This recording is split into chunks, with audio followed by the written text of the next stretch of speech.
Hello friends, આપણે last લેક્ચરમાં ત્રીજો નિયમ જોયો, પછી આપણે વેગમાન સંરક્ષણનો નિયમ જોયો. હવે આપણે બળ વિશે પૂરેપૂરી માહિતી છે અને આપણે એવું કીધું છે કે બળ એ પદાર્થમાં વેગમાનનો ફેરફાર લાવે છે અથવા પ્રયોગ ઉત્પન્ન કરે છે. ઓકે, હવે અમુક પરિસ્થિતિ એવી સર્જાય છે કે જ્યારે પદાર્થ પર એકથી વધારે બળ લાગતા હોય. ઓકે, તો જ્યારે એકથી વધારે બળ લાગતા હોય ત્યારે એક ખાસ પરિસ્થિતિ છે કે જ્યારે કણ સંતુલનમાં હોય, પદાર્થ સંતુલનમાં હોય. ઓકે, હવે અહીંયા સંતુલન એટલે કેમિસ્ટ્રીનું સંતુલન નથી, અહીંયા બળની દ્રષ્ટિએ સંતુલન. ઓકે, તો આજનો આપણો ટોપિક છે કણનું સંતુલન.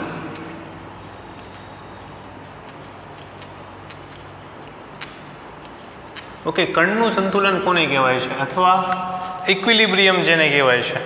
ઓકે, તો સંતુલિત અવસ્થા મતલબ નામ પરથી જ ખબર પડે છે કે જે બળ લાગે છે એ બધા બળ જે છે એ પદાર્થને એક સંતુલનમાં લાવે છે. તો જ્યારે આપણે બળની દૃષ્ટિએ વાત કરીએ ત્યારે કણનું સંતુલન એટલે શું? તો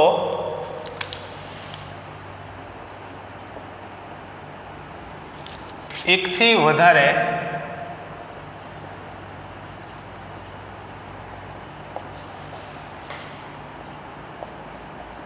બાહ્ય બળની હાજરીમાં, એટલે કે જ્યારે પદાર્થ પર અથવા કણ પર એકથી વધારે બળ લાગતા હોય ત્યારે. ઓકે, એકથી વધારે બાહ્ય બળની હાજરીમાં જ્યારે પદાર્થ સ્થિર અથવા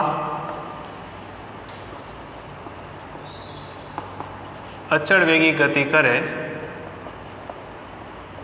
તો તેને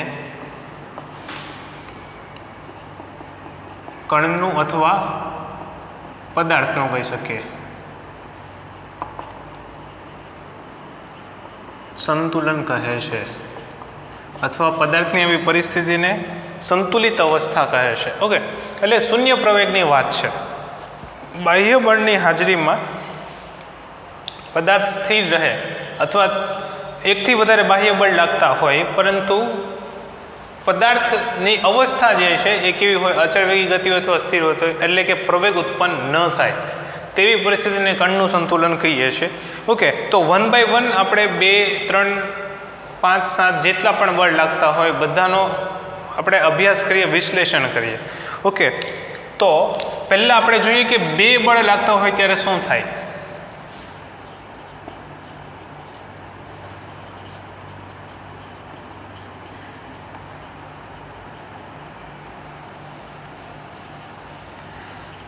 ધારો કે પદાર્થ પર 2 બળ લાગે છે, F1 અને F2.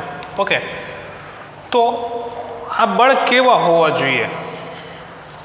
પદાર્થ પર લાગતા બળ કયા કયા છે? તો કે F1 અને F2 પદાર્થ પર લાગતા બળ. તો આપણે એવું કહીએ વેક્ટર F1 અને વેક્ટર F2. ઓકે, હવે આપણે એવું કીધું છે કે પદાર્થ જે છે તે અચળ વેગી ગતિ કરે અથવા સ્થિર રહે, એટલે કે એમાં પ્રવેગ ઉત્પન્ન ન થવો જોઈએ. હવે પ્રવેગ શૂન્ય હોય તો બળ પણ શૂન્ય હોવું જોઈએ. મતલબ જેટલું પણ ચોખ્ખું પરિણામી બળ કેવું હોવું જોઈએ? શૂન્ય. આ અવસ્થાને ધ્યાનમાં રાખજો, સ્થિર અવસ્થા અથવા અચળ વેગી ગતિ.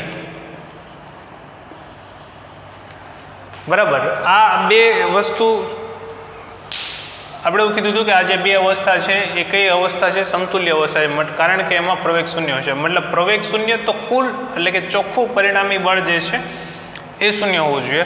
તો એનો મતલબ કે જો આ 2 બળની હાજરીમાં આપણો જે કણ છે કે પદાર્થ છે, ઓકે, તે સંતુલિત હોય, સંતુલિત અવસ્થામાં હોય, તો એનો મતલબ શું થાય? તો કે જો પદાર્થ સંતુલનમાં હોય તો vector F1 plus vector F2 is equal to 0. આ થવું જોઈએ. હવે આના પરથી આપણને આઈડિયા આવે કે જો 3 બળ લાગતા હોય તો ત્રણેયનો સરવાળો કેવો થવો જોઈએ? 0. એનો મતલબ શું થાય? અહીંયાથી આપણને એવું પરિણામ મળે કે જો F1 is equal two F2 પહેલી તરફ લઈ જઈએ તો -F2 મળે છે. આનો મતલબ શું થાય કે બે બળ લાગે છે તો બંનેનું મૂલ્ય સમાન હોવું જોઈએ પરંતુ પરસ્પર વિરુદ્ધ દિશામાં. આ કન્ડિશન છે કે બે બળની હાજરીમાં કણ ક્યારે સંતુલનમાં હોય? તો પહેલી કન્ડિશન છે કે બંનેનો સદિશ સરવાળો શૂન્ય થવો જોઈએ. બીજી કન્ડિશન છે કે બંને બળનું મૂલ્ય સમાન પરંતુ પરસ્પર વિરુદ્ધ દિશામાં હોવું જોઈએ. યાદ રાખો કે આ બંને બળ કોઈ એક જ પદાર્થ પર લાગે છે.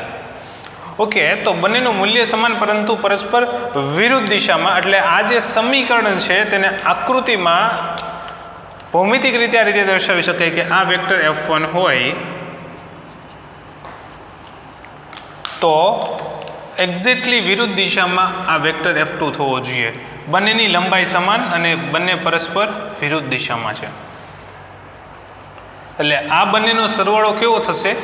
શૂન્ય. ઓકે, તો આ થઈ ગઈ ભૌમિતિક રીતે.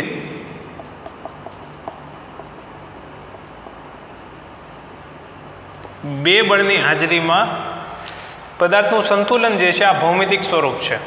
હવે ઘટકોના સ્વરૂપે મતલબ કોઈ પણ સદિશ હોય તેના 3 ઘટકો હોય છે ત્રિપરિમાણમાં. ઓકે, તો ઘટકોના સ્વરૂપે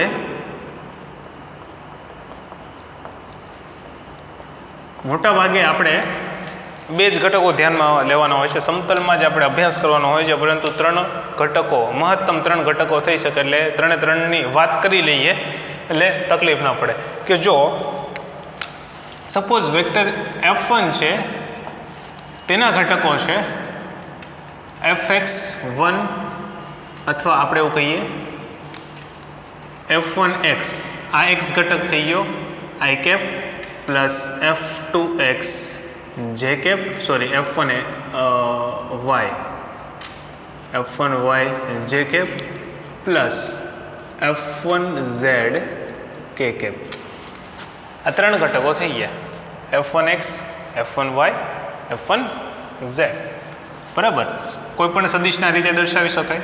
એવી રીતે વેક્ટર F2 ના ઘટકો કયા ગયા? તો કે F2x i cap plus F2y j cap plus F2z k cap.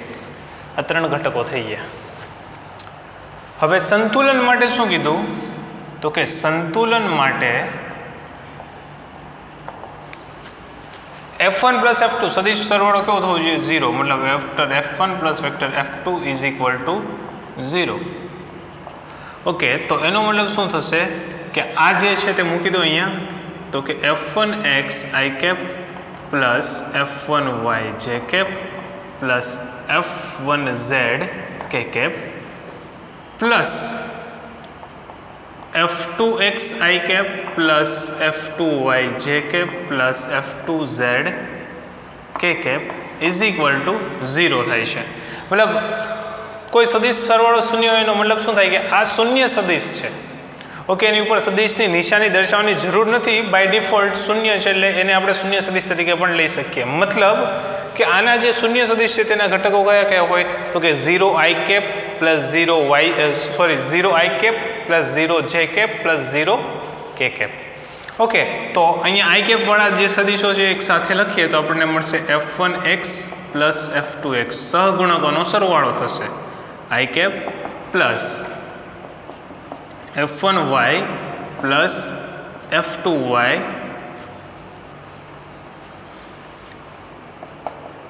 F1y plus F2y j cap plus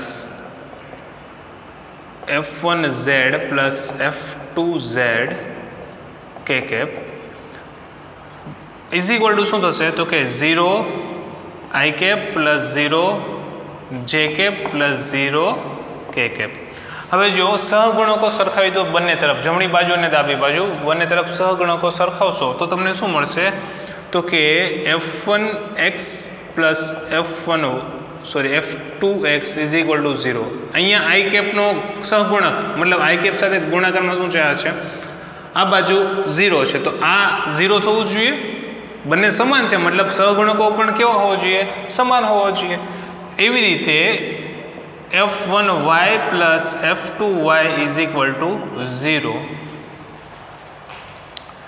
ત્રીજું છે જે આ કેનો સહગુણક છે તે F1K plus F2K is equal to 0. Okay, તો મતલબ શું થાય કે સહગુણકો જે છે એના ઘટકો છે એ પણ કેવા થાય તો કે બધાનો સરવાળો કેવો થશે? શૂન્ય. મતલબ એક્સની દિશાના ઘટકોનો સરવાળો શૂન્ય, વાયની દિશાના ઘટકોનો સરવાળો શૂન્ય અને ઝેડની દિશાના ઘટકોનો સરવાળો શૂન્ય. સોરી, આ F1K નહીં, F1Z, F2Z. ઓકે, આ બધાના જે ત્રણેય દિશા છે ત્રણેય દિશાના ઘટકોનો સરવાળો કેવો થશે? શૂન્ય, અલગ અલગ રીતે. ઓકે, તો એક કન્ડિશન શું થઈ ગઈ કે સરવાળો શૂન્ય થવો જોઈએ. પ્રવેગ શૂન્ય એનો મતલબ શું થાય કે સરવાળો શૂન્ય થવો જોઈએ. એટલે કે આને સંજ્ઞાના સ્વરૂપે એવું લખી શકાય કે સદિશ સ્વરૂપે શરત શું છે? તમને એવું પૂછે સદિશ સ્વરૂપે કોઈ પદાર્થને સંતુલનની શરત શું છે? તો કે summation vector F is equal to 0. હવે એ જેટલા પણ લાગતા હોય બધા બળનો સરવાળો સદિશ સ્વરૂપે શૂન્ય થવો જોઈએ. બરાબર, 2 હોય તો બંનેનો, 3 હોય તો ત્રણેયનો. આ સદિશ શરત થઈ ગઈ. તમને એક માર્ક્સમાં એવું પૂછે MCQમાં કે કોઈ પદાર્થ છે તેના સંતુલનની સદિશ શરત શું છે? તો summation F is equal to 0. Okay, કોઈ પદાર્થ છે તેના સંતુલનની અદિશ શરત શું છે? તો કે અદિશ શરત કુલ 3 છે. કઈ કઈ છે? આ થઈ ગઈ સદિશ,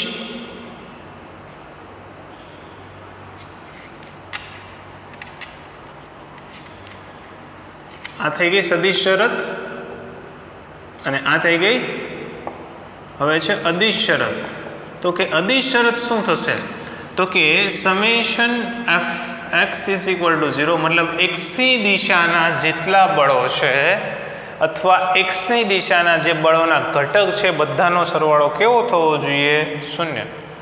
એવી રીતે summation Fy is equal to 0, summation Fz is equal to 0.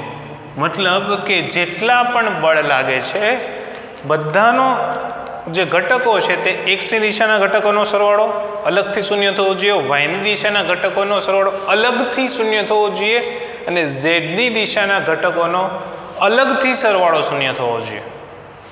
આ થઈ ગઈ અદિશ શરત અને આ થઈ ગઈ સદિશ શરત.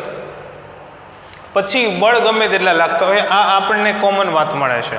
હવે જો તમે અહીંયા 3 બળ લઈ લેશો તો તમને 3 બળ F1, F2 અને F3 ઇઝ ઇક્વલ ટુ 0 થવું જોઈએ. સીધી વાત છે, કારણ કે બાહ્ય બળનો ચોખ્ખો સરવાળો શૂન્ય થવો જોઈએ. બીજા નિયમ અનુસાર શું થવું જોઈએ કે જો પદાર્થનો પ્રવેગ શૂન્ય થાય તો બળ પણ શૂન્ય હોવું જ જોઈએ. અને એ કોઈ એકલા બળની વાત નથી થતા, પદાર્થ પર લાગતા જેટલા પણ બળ છે બધા બળની વાત કરીએ છીએ. ઓકે, એટલે F1, F2, F3 is equal to 0 થવું જોઈએ. ઓકે, તો અહીંયા શું આવશે? F1 plus F2 plus F3. તો અહીંયા એક ત્રીજું સ્ટેપ શું આવશે? F3x plus F3y plus F3z. તો અહીંયા તમને F1x plus F2x plus F3x is equal to 0 થશે. એવી રીતે F1y plus F2y plus F3y is equal to 0 થશે. એવી રીતે F1z plus F2z plus F3z is equal to 0 થશે. જો 4 બળ હોય તો અહીંયા F1, F2, F3, F4 આવશે. અહીંયા એવી રીતે 4 ઘટકો પડશે, F1x, F2x, F3x ને F4x. એવી રીતે F1y plus F2y plus F3y plus F4y. એવી રીતે F1z plus F2z plus F3z plus F4z. 5 હોય તો 5, 6 હોય તો 6. ટૂંકમાં આ બે વસ્તુ તમારે ધ્યાનમાં રાખવાની કે જો કોઈ પદાર્થ સંતુલનમાં છે તો એનો મતલબ શું થાય કે સદિશ શરત શું થશે? તો કે summation vector F is equal to 0. મતલબ જેટલા પણ બળ લાગે છે બધાનો સદિશ સરવાળો શૂન્ય. અદિશ શરત શું થશે? તો કે Fx plus Fy plus Fz is equal to 0. બરાબર, સમેશન જે છે તે બધાનો સરવાળો કેવો થશે? શૂન્ય થશે. આ આપણી બે શરતો છે. હવે 3 બળોની હાજરીમાં તમને એમ કહે કે ક્વેશ્ચન એવો પૂછે થિયરીમાં કે 2 બળની હાજરીમાં કણનું સંતુલન સમજાવો. ઓકે, તો 2 બળની હાજરીમાં કણનું સંતુલન તમે આ રીતે લખી શકો કે પહેલાં વ્યાખ્યા લખવાની, કણનું સંતુલન એટલે શું. પછી ધારો કે પદાર્થ પર બે બળ લાગે છે તો સંતુલન માટે પદાર્થનો પ્રવેગ શૂન્ય હોવો જોઈએ, તેથી બીજા નિયમ અનુસાર પદાર્થ પર લાગતું ચોખ્ખું બળ કેવું હોવું જોઈએ? શૂન્ય. તો તેની સદિશ શરત આ થશે. આ પહેલી શરત લખવાની, પછી F1 + F2 = 0, ત્યાંથી F1 = -F2 મળશે. યાદ રાખો શું કર્યું છે? સંતુલનની વ્યાખ્યા, પછી બે બળ લાગે છે, પછી આપણે બીજા નિયમનો ઉપયોગ કર્યો અને પછી આ સદિશ શરત આપી. સદિશ શરત પરથી તમને આ ભૌમિતિક સ્વરૂપ મળે છે. પછી સદિશ શરત મેળવવા માટે ધારો કે આ ઘટકો આ છે તો સંતુલન માટે આ થાય છે તો તમને આ મળે છે, એટલે એના આધારે તમે અદિશ શરત લખો છો. વાત સમજાણી? તો થિયરીમાં તમને 3 પૂછે તો F1 F2 F3 આવશે. તો F1 + F2 + F3 = 0, સદિશ શરત મળી ગઈ. હવે અહીંયા ભૌમિતિક સ્વરૂપ કંઈક અલગ આવશે. જો 3 બળ માટે શું થશે? બાકી બધું એઝ ઇટ ઇઝ, ફક્ત એક એક વધી જશે. 3 બળ માટે શું થશે?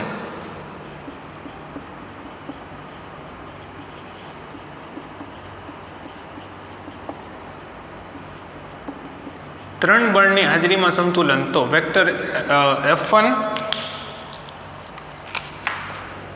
શું થશે? તો કે vector F1 + vector F2 + vector F3 = 0.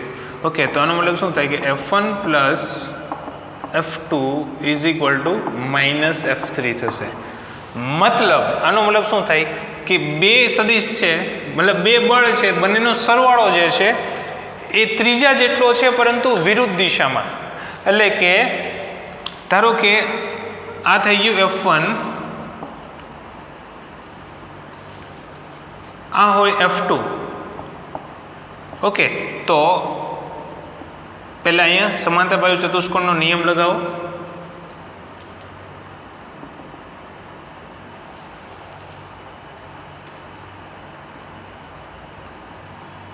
Okay, તો આ મળી ગયું તમને F1 +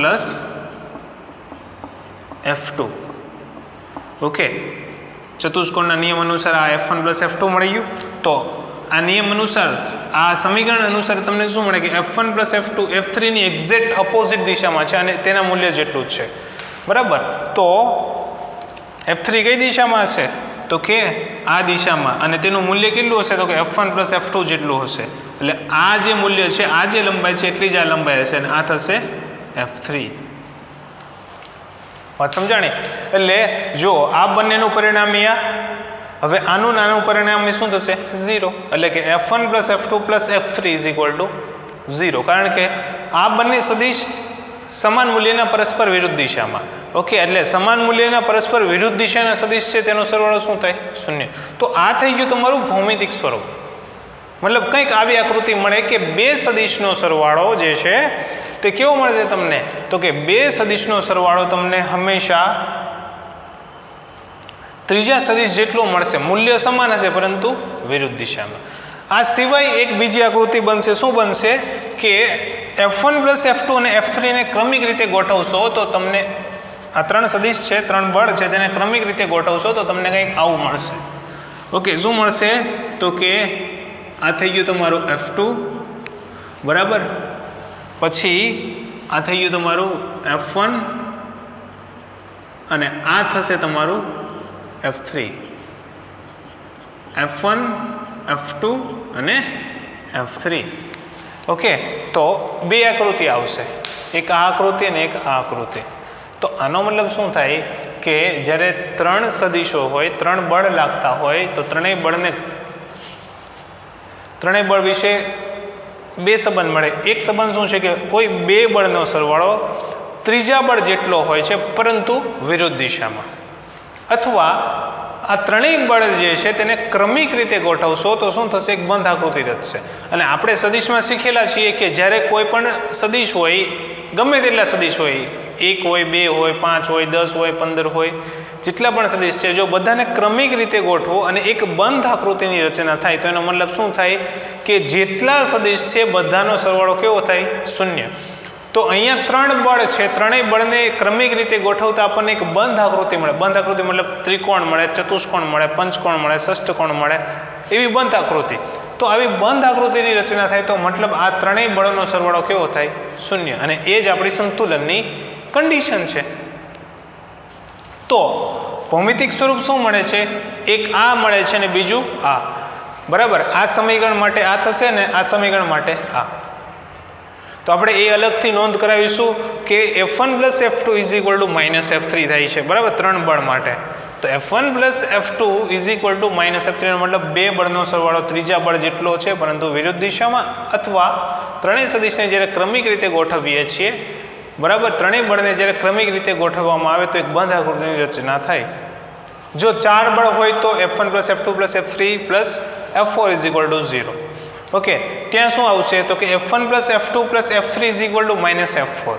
મતલબ ત્રણ સદિશનો જે સરવાળો છે એ ચોથા જેટલો છે, પરંતુ વિરુદ્ધ દિશામાં. ચારેયને તમે ક્રમિક રીતે ગોઠવશો તો તમને શું મળશે? એક બંધ આકૃતિની રચના થશે. ઓકે, એ કેવી છે? ચતુષ્કોણ. જ્યારે ચાર બળ લાગતા હોય તો બંધ આકૃતિ કેવી મળે? ચતુષ્કોણ. તો જ્યારે ચારેય સદિશને તમે ક્રમિક રીતે ગોઠવો છો તો તમને શું મળે છે? એક બંધ આકૃતિની રચના થાય છે. એને શું કહ્યું છે આપણે? તો કે એ ચતુષ્કોણ મળે છે. તેથી ચારેય સદિશ એટલે કે ચારેય બળનો સરવાળો કેવો થશે? શૂન્ય. જો n જેટલા બળ લાગતા હોય, કેટલા? n, તો અહીંયા શું થશે? F1 + F2 + F3 up to ... Fn = 0. અહીંયા શું થશે? તો કે F1 + F2 + F3 ... Fn - 1 = Fn - Fn. Okay, મતલબ કે n-1 બળનો સદિશ સરવાળો Fn જેટલો થાય છે. બરાબર, એ સમીકરણ હું તમને અલગથી લખી બતાવું એટલે તમને ખ્યાલ આવે. n બળો માટે આ સમીકરણ કેવું આવશે? તો કે F1 + F2 + F3 up to Fn = શું થશે? 0. તો Fn પહેલી તરફ જાય તો આની પહેલાનું પદ શું આવે? તો આની પહેલાનું પદ લખી શકીએ Fn - 1 થાય. તો આ પહેલી તરફ જાય તો શું થશે? તો આપણને મળશે F1 + F2 + F3 + Fn - 1 = -Fn. આનો મતલબ શું થયો? કે F1 થી લઈને Fn - 1 સુધીના જેટલા પણ બળ છે બધાનો સદિશ સરવાળો કરો તો Fn જેટલો મળે, પરંતુ વિરુદ્ધ દિશામાં. તો થિયરી લખવાની રીત તો એક જ છે. શું છે? કે બે બળની હાજરીમાં કણનું સંતુલન સમજાવો.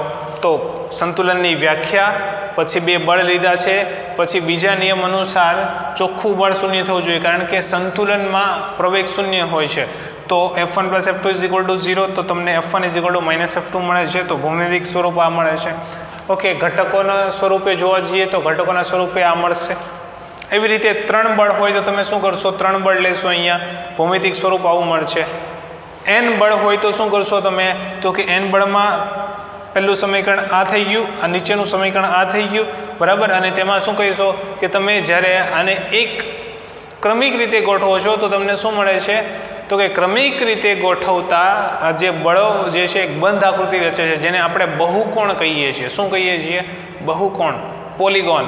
બરાબર, મતલબ કે આપણે તેની જે બાજુઓ છે એ 2 થી વધારે હોય છે, એવી બંધ આકૃતિ છે. બરાબર, તો એ બહુકોણની રચના થાય છે, એટલે કે બધા બળોનો સરવાળો શું થશે? શૂન્ય. વાત સમજાણી? પછી ઘટકોનું તો સ્વરૂપ આ જ થશે બધા માટે કોમન, કે 1 હોય, 2 હોય તો તમે આ 2 લેશો, 3 હોય તો 3 બળ થઈ જશે, તો અહીંયા 3 આવશે. 4 હોય તો અહીંયા 4 આવશે, અને અહીંયા 4 સદિશના ઘટકો લખો. કહેવાનો મતલબ બહુ ઇઝી થિયરી છે. કણનું સંતુલન છે તો એમાં બે કન્ડિશન હંમેશા યાદ રાખવાની, સદિશ શરત અને અદિશ શરત. અને સંતુલન કોને કહેવાય તેની વ્યાખ્યા ખ્યાલ હોવી જોઈએ કે પદાર્થ બાહ્ય બળની હાજરીમાં, એકથી વધારે બાહ્ય બળની હાજરીમાં પદાર્થ કેવો હોય છે? સ્થિર અથવા અચળ વેગી ગતિ કરતો હોય, એટલે કે પ્રવેગ શૂન્ય હોય. વાત સમજાણી? ઓકે મિત્રો, ત્યારબાદ છે આપણો ટોપિક છે યંત્રશાસ્ત્રમાં સામાન્ય બળો. ઓકે, સૌથી અગત્યનો ટોપિક આ છે જ્યારે આપણે ન્યુમેરિકલ સોલ્વ કરતા હોય ત્યારે. ઓકે, શું છે? યંત્રશાસ્ત્રમાં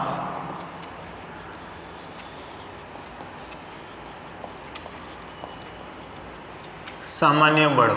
ઓકે, તો મતલબ કે તમને ન્યુમેરિકલમાં એક કન્ડિશન આપી દીધી છે, મતલબ કે જે વાસ્તવિક હોય છે, વાસ્તવિક કન્ડિશન હોય છે કે કોઈ દોરી વડે એક બ્લોક બાંધી દીધું છે, એક પદાર્થ બાંધી દીધો છે, કે એક પથ્થર બાંધી દીધો છે, પછી ગરગડી વડે એને લટકાવી દીધો છે. ઓકે, પુલી જેને કહીએ છીએ તેના વડે એને લટકાવી દીધો છે. બીજું એમ કહે છે કે મતલબ લટકાવી દીધો ને એમ કહે કે જ્યારે પથ્થરને મુક્ત કરી દઈએ તો પથ્થરનો પ્રવેગ શું હોય. પછી તમને એવું કહેવામાં આવે કે બંને તરફ દોરીની બંને તરફ જે છે તે આપણે આ બ્લોકને બાંધી દઈએ છીએ અથવા પથ્થરને બાંધી દઈએ છીએ અને પછી ગરગડી વડે બંને તરફ એક લટકાવી દઈએ તો જે પથ્થર છે બંને તે કઈ દિશામાં ગતિ કરશે અને કેટલા પ્રવેગથી ગતિ કરશે. બરાબર, તમને આ દરેક વસ્તુ પૂછવામાં આવે. ઓકે, તો આવી પરિસ્થિતિમાં તમને બીજી કોઈ માહિતી નથી આપવામાં આવતી, તો ત્યારે તમને તમારી જાણકારી પરથી તમારે એ સમજવાનું કે કયા કયા બળોની હાજરી હોઈ શકે. જે બળોની હાજરી હોય, બરાબર, તેની આપણે નોંધ લઈને ગણતરી કરવાની થાય. તો કન્ડિશન સમજતા પહેલાં આપણે એ સમજી લઈએ કે કયા કયા બળો લાગે અને કેવી રીતે લાગે, એના સમીકરણો શું હોઈ શકે. ઓકે, તો સૌથી પહેલી વાત છે કે જ્યારે યંત્રશાસ્ત્રમાં સામાન્ય બળોની વાત કરીએ તો યંત્રશાસ્ત્રમાં આપણે બે પ્રકારના બળોની વાત કરી. ઓકે, કયા કયા? સંપર્ક બળ અને અસંપર્ક બળ.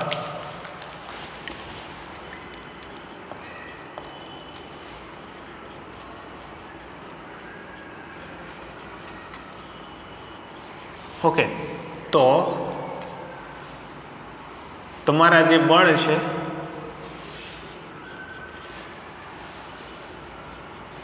તે અહીંયા કયા છે?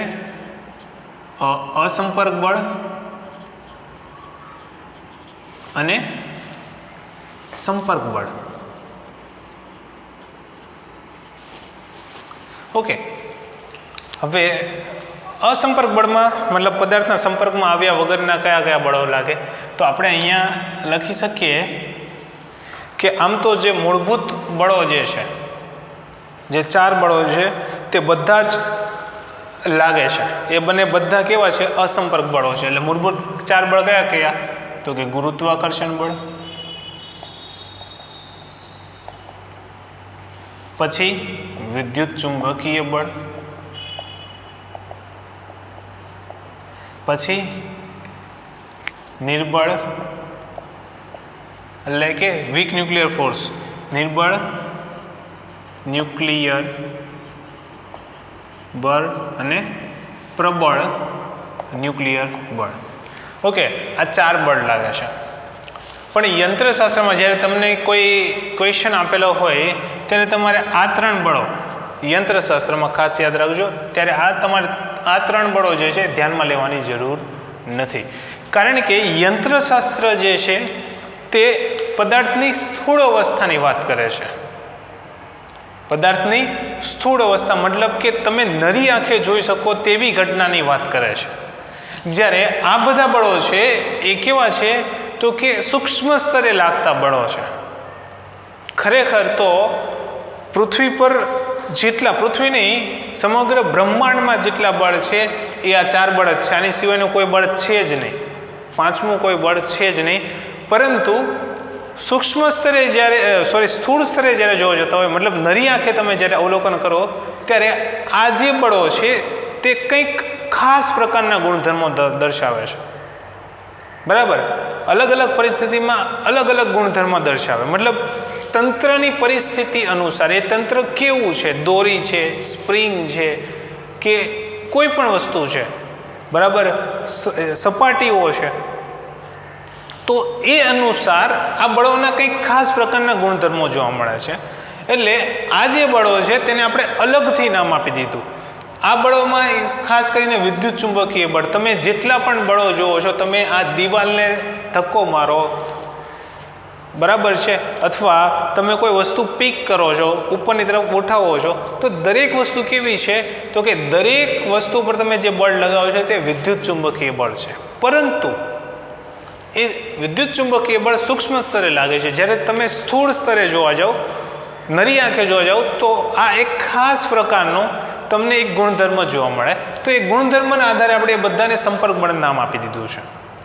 ઓકે, તો અસંપર્ક બળો આટલા લાગે છે, જેમાંથી આ 3 સૂક્ષ્મ છે, સૂક્ષ્મ સ્તરે લાગુ પડે છે. એટલે આપણે આને ધ્યાનમાં લેવાની જરૂર નથી. એટલે આપણા જેટલા ન્યુમેરિકલ હશે તેમાં ફક્ત ને ફક્ત ગુરુત્વાકર્ષણ બળ ધ્યાનમાં લેવાનું. એટલે ગુરુત્વાકર્ષણ બળ જે છે તે પદાર્થના દળ આધારિત હોય છે, કે પદાર્થનું જે દળ છે તેના લીધે પદાર્થ પર ગુરુત્વાકર્ષણ બળ લાગે છે. અને એ ગુરુત્વાકર્ષણ બળ જે છે એ પૃથ્વી દ્વારા લગાવવામાં આવે છે. એટલે જો તમને કોઈ ન્યુમેરિકલ આપેલો છે અને એ ન્યુમેરિકલમાં તમને એમ કહેવામાં આવે છે કે એ કોઈ સપાટી પર મૂકેલો છે અથવા કોઈ જગ્યાએ લટકાવેલો છે, મતલબ પૃથ્વીના વાતાવરણમાં જ છે, તો તમને ત્યાં કહે કે ન કહે તમારે એટલું ખાસ ધ્યાન રાખવાનું શું કે એ પદાર્થ પર બાય ડિફોલ્ટ ગુરુત્વાકર્ષણ બળ લાગશે. કયું? ગુરુત્વાકર્ષણ બળ લાગશે, જેને આપણે FG વડે દર્શાવીએ છીએ. કેપિટલ F અને G સ્મોલ ગુરુત્વાકર્ષણ બળને ઇંગ્લિશમાં કહીએ છીએ ગ્રેવિટેશનલ ફોર્સ. ઓકે, ગ્રેવિટેશનલ ફોર્સનો G અહીંયા લઈએ છીએ અને તેનું મૂલ્ય કેટલું હોય છે? તો કે F = mg જેટલું હોય છે. કેટલું હોય છે? mg જેટલું. જ્યાં G જે છે તેનું મૂલ્ય કેટલું છે? તો કે ગુરુત્વ પ્રવેગ 9.8. સામાન્ય ગણતરીઓમાં તેને 10 પણ લેવામાં આવે છે. ઓકે, તો Fg = શું થશે? mg. ઓકે, તો આ થઈ ગયું તમારું ગુરુત્વાકર્ષણ બળ. ઠીક, તો ગુરુત્વાકર્ષણ બળ આટલું લાગશે. જ્યારે મતલબ તમને એમ કે પૃથ્વીના વાતાવરણમાં તમને કોઈ ઘટના આપેલી હોય, પૃથ્વીની અંદર સપાટી હોય કે થોડીક ઊંચાઈ પર હોય, બરાબર, દરેક જગ્યાએ તમારે આ બળ આંખ બંધ કરીને લગાવી દેવાનું છે. આ બળની કિંમત તમારે મૂકી દેવાની. કઈ દિશામાં હોય? તો નીચેની તરફ, પૃથ્વીના કેન્દ્ર તરફ. વાત સમજાણી? આ બળોને આપણે ધ્યાનમાં લેવાની જરૂર નથી. તમને ક્વેશ્ચનમાં આપેલું હોય કે ન આપેલું હોય, પણ ખાસ યાદ રાખવાનું કે પદાર્થ જો દળ હોય તો, દળ ધરાવતો હોય તો આ બળ લાગશે. અને કોણ લગાવે છે? તો કે પૃથ્વી લગાવે છે. જો પદાર્થ દળ ન ધરાવતો એટલે કે અવગણ્ય દળ ધરાવતો પદાર્થ તમને એવો શબ્દનો ઉપયોગ કરે, ખાસ યાદ રાખો ક્વેશ્ચનમાં આવા શબ્દનો ઉપયોગ થાય કે 2 kg દળ ધરાવતો પદાર્થ, ત્યાંથી એટલું વાંચો ત્યાંથી જ તમને ખબર પડી જોઈએ કે ત્યાં ગુરુત્વાકર્ષણ બળ લાગશે. તમને એમ કે અવગણ્ય દળ ધરાવતો પદાર્થ, એનો મતલબ શું થાય? તો કે ગુરુત્વાકર્ષણ બળ લાગશે નહીં. વાત સમજાણી? ઓકે, તો આ થઈ ગયું તમારું ગુરુત્વાકર્ષણ બળ, જે તમે પહેલા ચેપ્ટરમાં સમજી લીધું હતું કે ભાઈ એ દૂરથી જ લાગે છે અને કોઈ પણ માધ્યમની જરૂર પડતી નથી. ઓકે, સંપર્ક બળો કયા કયા? તો કે સંપર્ક બળો જે છે તેને આપણે 3 ભાગમાં વહેંચી દઈએ છીએ. કયા કયા? તો કે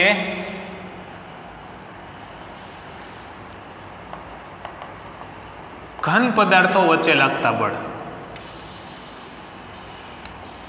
મતલબ જ્યારે ઘન પદાર્થો કોઈ એક ઘન બીજા ઘનના સંપર્કમાં આવે ત્યારે બળ. બીજું છે ઘન અને તરલ. તરલની આપણે વાત કરીએ, તરલ કોને કહેવાય? કે જેનું વહન થઈ શકે, મતલબ એક સ્થાનેથી બીજા સ્થાને જાય ત્યારે એનું વહન થાય. આપણે જેમ સામાન્ય પદાર્થોને, ઘન પદાર્થો કેમ આપણે ઘસેડીને લઈ જઈએ તેવું નહીં, વહન થાય છે, વહીને જાય છે, તો તેને તરલ કહેવાય છે. તરલમાં વાયુ અને પ્રવાહી બંને આવશે. ઘન અને તરલ વચ્ચે, મતલબ ઘન અને તરલ જ્યારે સંપર્કમાં હોય ત્યારે કયા કયા બળ લાગે? અને છેલ્લું છે તરલ વચ્ચે, મતલબ તરલ પદાર્થો જ્યારે સંપર્કમાં હોય ત્યારે કયા કયા બળ લાગે? ઓકે, તો ઘન પદાર્થો જ્યારે સંપર્કમાં હોય ત્યારે 2 પ્રકારના બળ લાગે છે. કયા કયા? તો કે ઘર્ષણ બળ અને બીજું કયું છે? તો કે લંબ પ્રતિક્રિયા બળ.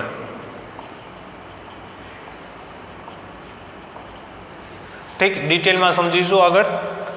પછી ઘન અને તરલ વચ્ચે કયું કયું બળ લાગે? કે જ્યારે ઘન પદાર્થ કોઈ એક ઘન પદાર્થ બીજા ઘન પદાર્થની સંપર્કમાં બીજા તરલની વચ્ચે સંપર્કમાં હોય, મતલબ કે તમે પાણીમાં કોઈ પદાર્થ મૂકો, પાણી ઉપર પથ્થર મૂકો, પાણી ઉપર લાકડો મૂકો, પથ્થર ડૂબી જશે, લાકડું તરી જશે, તો એ કેમ એવું થાય?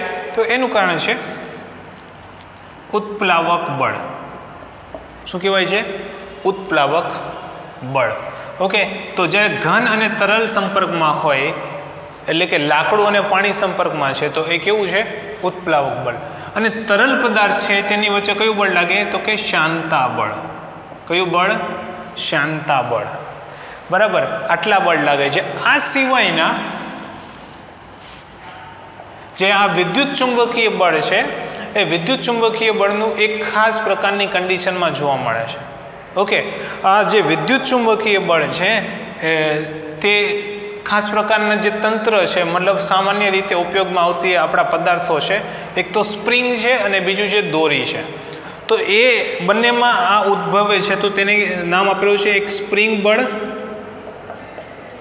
અને બીજું તો કે દોરીમાં ઉદ્ભવતું તણાવ બળ. ઓકે, તો આ સ્પ્રિંગમાં લાગે છે અને આ દોરીમાં ઉદ્ભવે છે. ઓકે, બધાને આપણે સમજવાનું છે કઈ રીતે લાગે છે અને કેવું છે અને શું તેનું મૂલ્ય લઈશું. ઓકે, તો આ બધા બળ લાગે છે. આ સિવાયનું એક આપણે ઘન તરલ વચ્ચે અથવા તરલ વચ્ચે એવું કહી શકીએ કે હવાનો અવરોધ કહી શકીએ, કે કોઈ પણ પદાર્થ તમે હાથ આ રીતે આમ કરો તો તમને હવાનો અવરોધ અનુભવાશે. ઓકે, તો હવાનો અવરોધ પણ લાગે છે. હવે આપણે ઘન તરલની વાત આ ચેપ્ટરમાં નથી કરવાની, બરાબર. એ ઘન તરલની વાત તમે 10મા ચેપ્ટરમાં કરશો. તો આનું ડિટેલમાં મૂલ્ય સાથે તમને તેમાં જવાબ મળશે. આ પણ ત્યાં જ મળશે. તરલોની હમણાં વાત નથી કરતા, ફક્ત ઘન પદાર્થોની વાત કરીએ છીએ. એટલે ઘન પદાર્થોની વાત કરતા હોય તો આ ઘર્ષણ બળ, લંબ પ્રતિક્રિયા બળ, સ્પ્રિંગ બળ, તણાવ બળ, બરાબર, પછી ગુરુત્વાકર્ષણ બળ, અને આ સિવાયનું એક કયું બળ લાગશે? કે હવાનો અવરોધ. ઓકે, હવાના અવરોધનું પણ સ્પેસિફિક મૂલ્ય તમને આપી દીધું હોય. ઓકે, એટલે આટલા બળો છે જે લાગે છે. હવે આને આપણે ડિટેલમાં નેક્સ્ટ લેક્ચરમાં સમજીશું, અને તેના આધારે પછી તમને કોઈ કન્ડિશન આપેલી હોય તો તમારે સૌથી પહેલું કામ એ કરવાનું, આઈડેન્ટિફાઈ કરવાનું કયા કયા બળ લાગુ પડી શકે. ઓકે, ગુરુત્વાકર્ષણ બળનો તમને કોઈ જગ્યાએ ઉલ્લેખ ન હોય ક્વેશ્ચનમાં. ઓકે, પછી ઘર્ષણનો, લંબ પ્રતિક્રિયા બળનો કોઈ ઉલ્લેખ ન હોય ક્વેશ્ચનમાં, બરાબર. ઘર્ષણ માટે ખાસ શબ્દનો ઉપયોગ થાય કે લીસી સપાટી કે ઘર્ષણ રહિત સપાટી. તો એવી પરિસ્થિતિમાં તમારે ઘર્ષણ અવગણી નાખવાનું થાય. કહેવાનો મતલબ શું છે કે આટલા બળ લાગે છે. હવે તમને સિચ્યુએશન આપેલી હશે, પરિસ્થિતિ આપેલી હશે, તેમાં તમારે આઈડેન્ટિફાઈ કરવાનું કે કયું બળ લાગી શકે. પછી બધાનો સરવાળો કરો, નક્કી કરો સંતુલનમાં છે કે નહીં. જો નથી તો કેટલો પ્રવેગ એ ત્યાંથી મળશે. પછી પ્રવેગ મળે, સ્થાનાંતર મળે, એ પછી આગળના સમીકરણો, પ્રવેગી ગતિના સમીકરણો તો આપણે આગળ જોઈ લીધા છે. તો કહેવાનો મતલબ શું છે કે હવે તમને આ બળો વિશે માહિતી મળી જાય પછી તમારે શું કરવાનું કે કોઈ પરિસ્થિતિ હોય તેનું અવલોકન કરો, કોઈ ઘટના થતી હોય તેનું અવલોકન કરો અને તેમાં નક્કી કરો કયા કયા બળ લાગુ પડી શકે. વાત સમજાણી? ઓકે, તો આ જેટલા પણ બળ છે બધાને ડિટેલમાં આપણે નેક્સ્ટ લેક્ચરમાં સમજીશું. ઠીક? Okay, thank you.